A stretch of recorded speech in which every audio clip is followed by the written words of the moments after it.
Semuanya kalau dia mengalami kematian karena masalah kena penyakit taun, itu semuanya ini adalah syahadatul li ummati, adalah orang-orang yang mati syahid.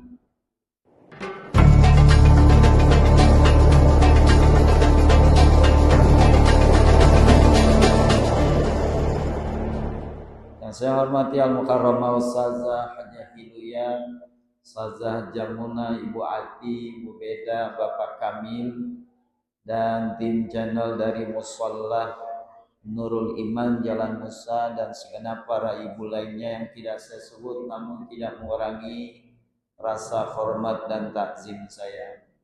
Kembali pada kesempatan ini di saat rangkaian zikir, tahlil, tasbih, munajat, doa wahbah diiringi dengan berselawat kepada Nabi Sallallahu Alaihi Wasallam, kita berharap moga-moga apa yang kita baca, apa yang kita zikirkan Allah terima dan mendapatkan nilai barokah di dunia wal akhirah. Amin ya rabbal alamin. Untuk itu ibu-ibu sekalian, kita buka kitabnya halaman 95,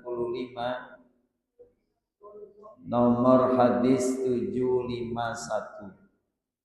Silakan ibu buka halaman 95, nomor hadisnya 751, at-ta'un wal gharaq wal batnu. Sudah ketemu, Bu?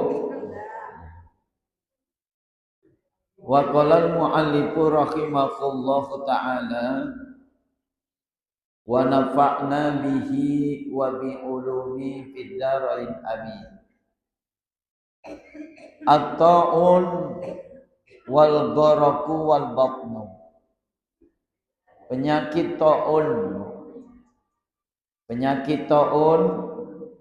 wal gharaku, mati tenggelam, wal batnu, sakit perut, wal haraku, terbakar, wan nufasa, mati melahirkan. Ini kesemuanya orang yang mati kena penyakit taun, orang yang meninggal kena musibah tenggelam, orang yang meninggal dunia karena buang-buang air, sakit perut, orang yang meninggal karena terbakar, seorang ibu meninggal karena melahirkan anak. Itu semuanya ini adalah syahadatul li ummati, adalah orang-orang yang mati syahid.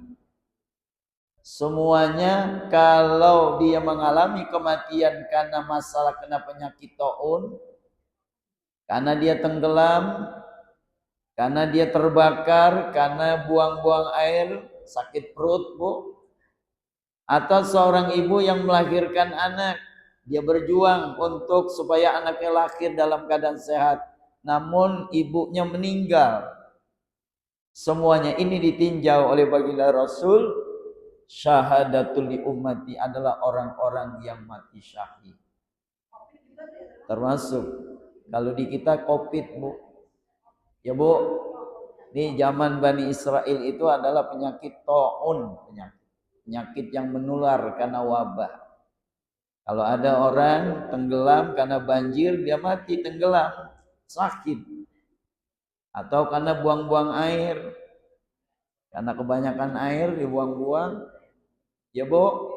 Atau terbakar, atau seorang ibu yang melahirkan anak meninggal dunia, itu syahadatul li ummati, adalah orang-orang yang mati syahid daripada umat Nabi Muhammad sallallahu alaihi wasallam. Lebih lanjut hadis berikutnya 752, at-ta'atun fil ma'ruf. Nilai taat itu hanya ada dalam hal-hal kebaikan. Yang namanya nilai taat itu ada hanya dalam hal-hal ma'ruf, hal-hal kebaikan.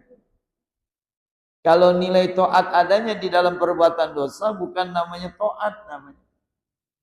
Karena bedanya perbuatan yang mendatangkan pahala dengan perbuatan yang mendatangkan dosa. Bedanya di mana? Kalau perbuatan yang mendatangkan pahala, ketika kita melaksanakan timbul ketenangan. Ibu ngaji di Mushola Nurul Ikhlas, perasaan ibu gimana? Tenang, karena ya Bu, karena duduknya memang mencar-mencar. Ya Bu, ini ngaji yang pakai grup cuma di sini doang. Ada grup A, grup B, grup C, apalagi no, yang di ujung grup D. Nggak tahu kenapa kok kamu gabung gitu ya Bu. Apa marahan atau bagaimana ini? Ya Bu. Hah? Ya Bu. Subhanallah. Ini permasalahannya atau atun fil ma'ruf kata Rasulullah. Yang namanya nilai taat itu ada di dalam perbuatan ma'ruf. Kalau bukan ma'ruf bukan taat namanya. Karena perbuatan yang mendatangkan pahala membuat hatinya menjadi tenang. Kalau perbuatan yang mendatangkan perbuatan dosa menimbulkan kegelisahan. Itu aja. Pokoknya kalau kita nyaman, tenang, damai, oh berarti itu namanya perbuatan taat. Ibu sholat, ibu puasa, ibu tilawatil Quran, ibu itikaf, ibu silaturahim.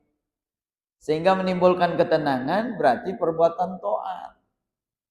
Tapi kalau perbuatan yang membuat diri kita menjadi resah, gelisah, itu namanya perbuatan maksiat. Ada perbuatan ma'ruf, ada perbuatan maksiat. Ya Bu, ibu datang ke Mushola Nur Ikhlas kan perasaannya beda. Ya Bu, Bu, iya, ketenangan inilah yang namanya perbuatan taat yang akan mendatangkan ganjaran pahala. Masih kaitan dengan taun, kalau di kita kemarin Covid ya Bu, di hadis yang ke-753. Makanya kemarin kebijakan pemerintah mungkin referensinya salah satunya hadis ini nih. Di hadis yang ke-753, at-taun. Penyakit taun itu baqiyatun rijsun au adzabun. Adalah sisa-sisa perbuatan dosa. Au azabun atau siksaan ursila ala ta'ifah min Bani Israel. Yang dikirim kepada orang-orang Bani Israel. Jadi penyakit taun itu adalah sisa-sisa perbuatan dosa atau siksaan yang dikirim kepada orang-orang Bani Israel. Nih di zaman Bani Israel ini ada penyakit yang namanya penyakit taun. Fa idza waqa'a fil ardi, apabila penyakit taun itu menimpa satu daerah. Wa antum biha, sementara kamu ada di situ. Ini Nabi memberikan salah satu ultimatum kalau penyakit taun itu menimpa di satu daerah. Kita ada di situ. Fala takhruju minha firara minhu. Jangan kalian keluar dari daerah itu karena menghindar. Nih, informasi yang disampaikan Nabi. Kemarin misalnya ada penyakit apa namanya Bu? Covid. Covid itu menimpa wilayah daerah mana? Misalnya dari wilayah Kebayoran Lama ada Covidnya. Lalu kamu ada di situ, jangan keluar. Supaya selamat keluar ke daerah Sukabumi Utara dalam rangka menghindar. Kata Nabi jangan. Kenapa dilarang begitu? Karena khawatir dia membawa virusnya ke sini. Udah tetap aja di situ kata Rasul. Sebaliknya wa idza waqa'a fil ardi, apabila terjadinya bukan di satu daerah kamu, walastum biha, kamu tidak ada di situ, fala tahbatu 'alaiha, jangan masuk ke wilayah situ. Kemarin kan begitu ya Bu? Iya. Jadi yang misalnya terjadi di daerah A, orang-orang yang ada di daerah A nggak boleh keluar. Pindah misalnya, dia menghindar supaya nggak kena penyakit itu. Jangan kata Nabi. Takutnya nanti dia bawa virusnya ke wilayah orang lain. Atau misalnya orang yang tidak berada di wilayah situ, jangan masuk ke wilayah situ. Nah, ini permasalahan yang pernah terjadi, penyakit taun akibat perbuatan dosa manusia, akibat perbuatan maksiat yang dilakukan oleh manusia. Allah kirim satu penyakit, namanya penyakit yang menular, itu adalah yang namanya penyakit taun. Ada, ya. Jadi ada penyakitnya. Wabah penyakit kemarin itu adalah kebijakan di antara hadis ini. Tuh ya Bu, Bu, iya, alhamdulillah selamat. Ibu selamat kan? Selamat, ya, alhamdulillah.